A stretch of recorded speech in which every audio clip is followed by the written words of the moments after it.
Bon, eh bien, c'est parti. Donc, bonjour à tous. Je suis très heureux aujourd'hui de parler à cette conférence Eurovibe. Aujourd'hui, on va parler de web performance. Et je suis, pour me présenter, Guillaume Thibault. Je suis cofondateur de la société Quanta. Et pour vous dire un mot sur Quanta, avant de parler de web performance, nous sommes une société qui a donc 4 ans d'existence et qui s'est spécialisée sur le sujet de la web performance, c'est-à-dire l'idée que toutes les étapes d'un tunnel de vente doivent être en permanence fluides. On va en parler, ça a de multiples impacts à tous les niveaux sur le business de chacun. Et on a décidé de dédier une plateforme SaaS pour couvrir tous ces sujets. Aujourd'hui, effectivement, on avait prévenu les petits points de micro.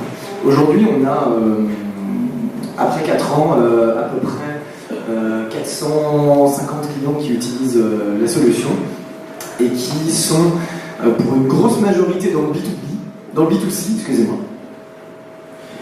Et voilà.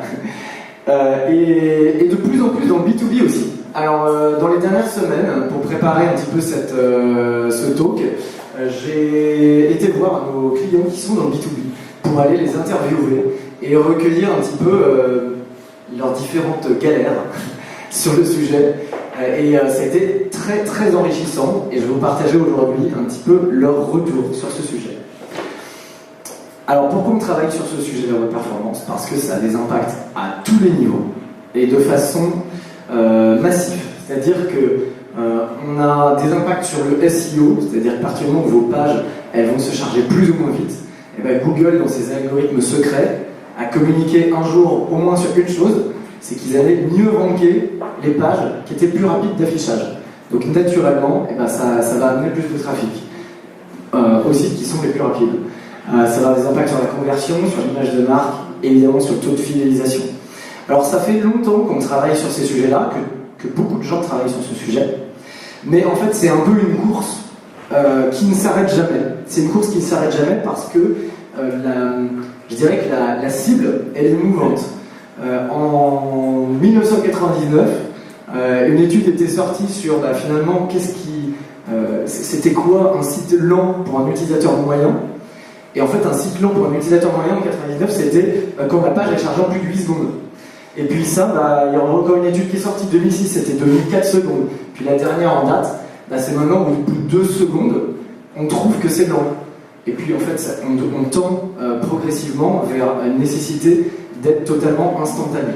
D'ailleurs, je pense que vous avez peut-être tous des devices Apple, ils ont très très bien compris que si c'était parfaitement fluide et que ça répondait immédiatement, et ben en fait finalement l'adoption elle était présente. Donc pour faire un peu un comparatif sur ces aspects-là entre le B2B, entre le B2C et le B2B, dans le B2C il y a une mesure qui est très très claire et c'est celle qu'a faite Amazon sur son site en faisant de l'A/B testing.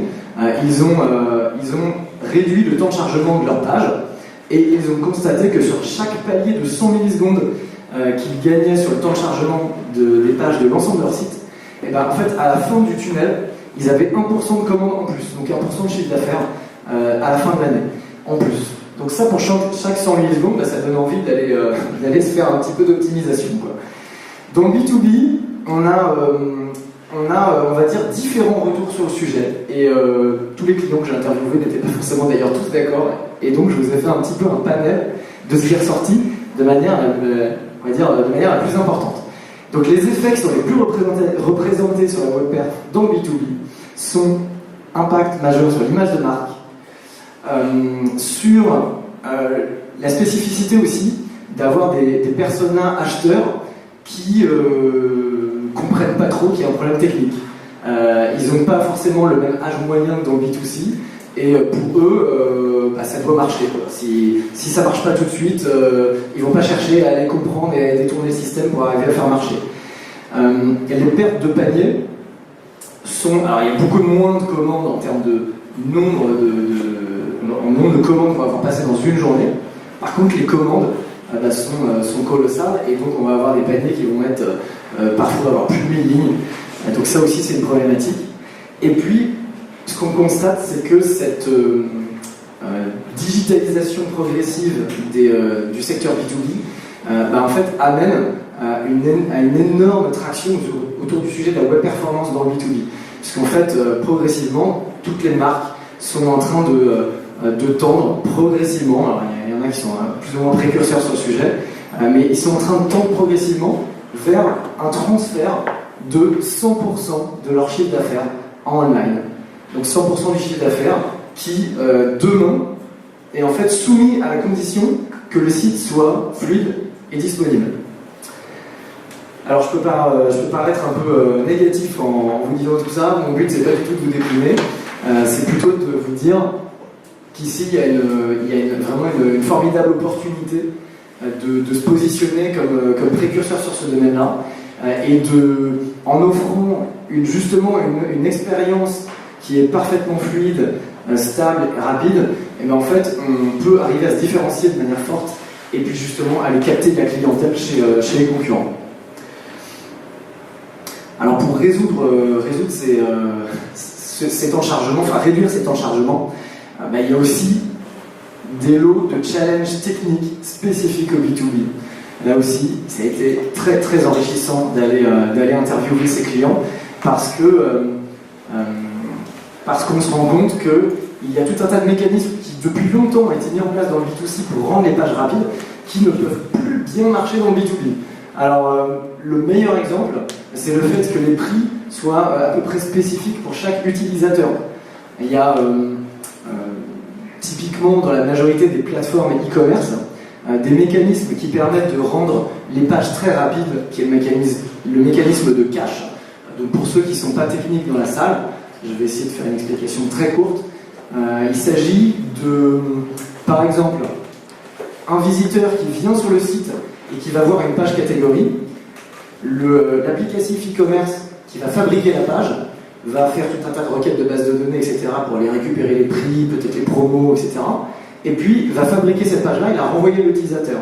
Et par la même occasion, elle va stocker la page en mémoire, donc dans un cache, de sorte que si un nouvel utilisateur arrive 3 minutes plus tard et qu'il demande la même page, et ben c'est bon, on ne va pas tout recalculer parce qu'on vient de le faire, et donc on va juste piocher dans le cache, donc dans cette mémoire, et puis on va cracher la page à l'utilisateur. Donc ça évidemment, ça peut aller du tout au tout, on passe de 3 secondes à 200 millisecondes, donc c'est évidemment génial, il faut absolument le mettre en place.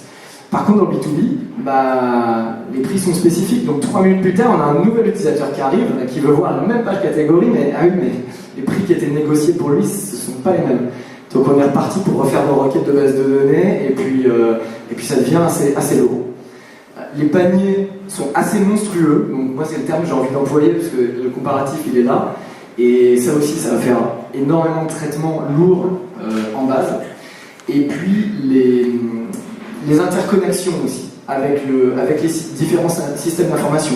Là aussi on a une complexité supplémentaire qu'on ne va pas avoir nécessairement dans le B2C. On peut avoir parfois des plateformes e-commerce qui sont assez autonomes, qu'on leur stocke et puis ça tourne dans son coin. Dans le B2B, on va avoir des connexions un peu dans tous les sens, et puis parfois avec des topologies d'acheteurs qui sont tellement gros que ils ont établi carrément leur flux avec la plateforme pour faire leurs commandes depuis leur propre système d'information. Donc voilà. Donc tous ces sujets m'ont amené à faire vraiment cet état des lieux qui est que les socles techniques qui sont utilisés historiquement, on va dire, dans le B2C, sont franchement très peu adaptés aux problématiques du B2B. Les clients que j'ai interviewés ont souvent dû tordre au sens technique leur plateforme e-commerce en patchant, en faisant des développements spécifiques pour arriver à se fabriquer ce qu'il fallait pour arriver à faire une expérience correcte sur du B2B. Ils y sont réussis, ils ont réussi pour un certain nombre, mais il y a eu du chemin. Alors comment faire ? Maintenant que vous êtes bien déprimé avec tous ces challenges, il y a effectivement des solutions, et donc chez Quanta on a bâti une méthodologie, et la méthodologie est la suivante. Ce qu'on a commencé à se dire, c'est que ce qui est important avant tout pour pouvoir travailler sur la rapidité, c'est bien de tout mesurer. Donc, quand je dis tout mesurer, c'est on va mesurer l'expérience utilisateur telle que l'aurait un tel ou tel type d'acheteur. Donc, dans le B2B, ça veut dire qu'on va avoir plusieurs typologies d'acheteurs. Donc, pour ces différents profils d'utilisateurs, on va aller faire des requêtes synthétiques. Donc, on va simuler des visiteurs qui viennent sur le site et qui font un parcours, qui se loguent et qui ajoutent au panier, qui vont éventuellement jusqu'au checkout. Et on va mesurer ça minute après minute. Pourquoi on fait la fréquence aussi élevée?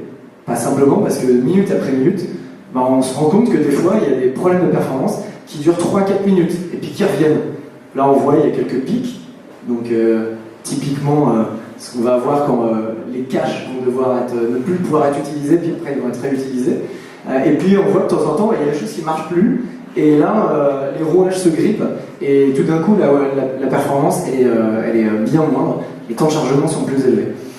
Et donc, ça, évidemment, il faut s'en rendre compte, avoir des alertes et avoir des moyens de comprendre exactement ce qui ralentit à l'intérieur de la machine. Donc, pour comprendre ce qui ralentit à l'intérieur, on va mesurer le temps qui est passé à chaque étape à l'intérieur même de la solution e-commerce. Donc ça veut dire des points de mesure sur les serveurs, des points de mesure, on va dire, d'un point de vue de ce que font les utilisateurs sur le site, donc de plus dans le monde de l'analytics, et puis des points de mesure carrément dans ce qu'on appelle l'APM, c'est-à-dire qu'on va aller mesurer le temps qui a été passé à l'intérieur de chaque étape de l'application. Alors ce que vous voyez là, c'est le découpage qui est présenté sur l'intérieur du temps passé dans le temps de chargement des pages d'un site sur Magento. Et on voit que quand on regarde à l'intérieur de l'applicatif, on voit que tout le temps a été passé dans l'applicatif. Et puis quand on zoome à l'intérieur, on voit que ah oui, mais dans l'applicatif, parce que si on sait que c'est dans l'application, quelque part, ça nous fait encore une belle jambe, parce qu'après, on n'a plus qu'à demander à notre agence merci de m'aider, mais là aussi, ça peut être encore une recherche qui dure assez longtemps, et ça peut être un peu chercher une aiguille dans une botte de foin. Alors, comme on a tout timé, et ben en fait, on va tout de suite voir, là, on voit une étape jaune qui est énorme, donc ok, on va aller regarder celle-là. Et puis, avec cette méthode-là, on va encore zoomer, un peu exactement comme on le ferait avec des poupées russes qu'on ouvre, et on prend à chaque fois le plus gros problème, et à l'intérieur le plus gros problème. En faisant ça, en 3 clics, on trouve la fonctionnalité qui pesait le plus lourd. Donc du coup, on peut se focus pour optimiser celle-là, et celle-là en premier. Parce que là aussi, le monde de l'optimisation, on peut y passer des années pour tendre vers l'instantanéité, mais on sait que le temps homme aussi, à passer à faire l'optimisation, ça coûte cher, et donc il faut être pragmatique. Donc voilà, on comprend les pages qui sont les plus vues, les pages qui sont les plus lentes, et les pages qui sont les plus vues et les plus lentes, on se focus dessus, on regarde à l'intérieur comment on peut améliorer le temps, c'est-à-dire où est passé le plus gros du temps, et puis on va faire des optimisations en mode sniper juste sur ces blocs-là. Alors quand on utilise cette méthode-là, eh bien on arrive rapidement à réduire drastiquement les temps de réponse.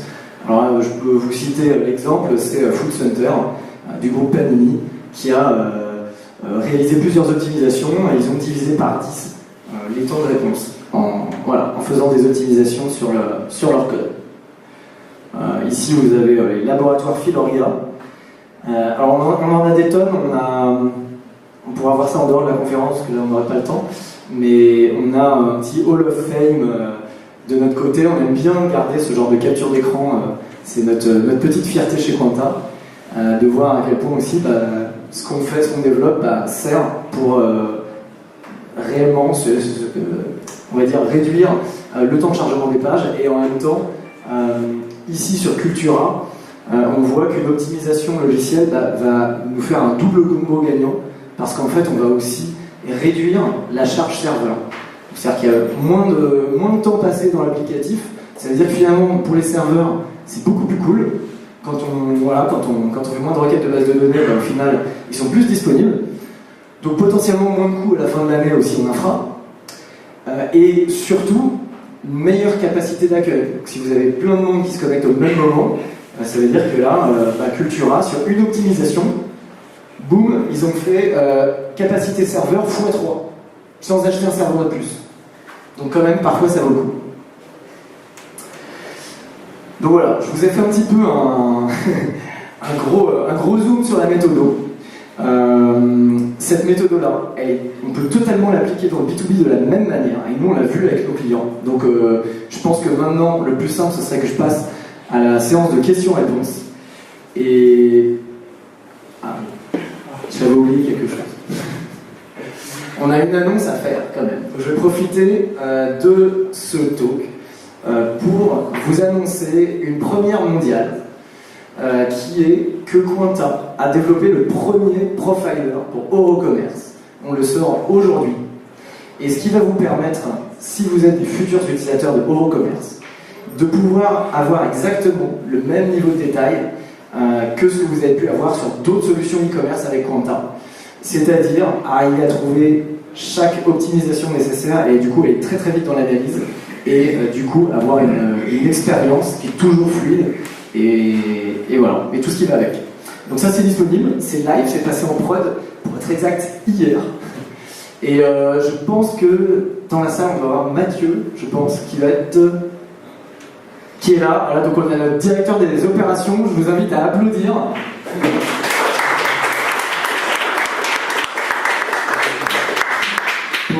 Pour ce petit exploit, parce que là c'était un beau projet réalisé, un projet qui s'est pas mal accéléré dans l'intensité dans les derniers jours, parce que ça nous tenait à cœur aussi d'être en cohérence avec ce moment, avec saisir cette opportunité qui est Eurovibe en France, pour faire cette annonce. Et donc on sera ravis de vous faire une démo, et Mathieu sera disponible également pour répondre à vos questions les plus techniques sur ce sujet. Voilà, donc c'était la slide sur laquelle j'étais censé être. Et je vous invite à me dire si vous avez des questions. Merci à tous.